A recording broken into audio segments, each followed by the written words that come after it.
Welcome to 7 Days of English. Say this at airport security and avoid getting stuck. Learn 7 real English phrases to speak with confidence when you travel. Subscribe now and improve your English in just 1 minute a day. I'm flying to London today. Repeat. I'm flying to London today. Here is my passport and boarding pass. Repeat. Here is my passport and boarding pass. Do I need to take off my shoes? Repeat. Do I need to take off my shoes? Can I keep my laptop in the bag? Repeat. Can I keep my laptop in the bag? Is this the line for security? Repeat. Is this the line for security?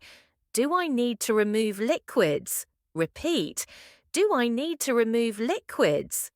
Thank you. Have a nice day. Repeat. Thank you. Have a nice day. Which English phrase would you use first at security? Tell me in the comments, like the video, and subscribe for more daily English practice.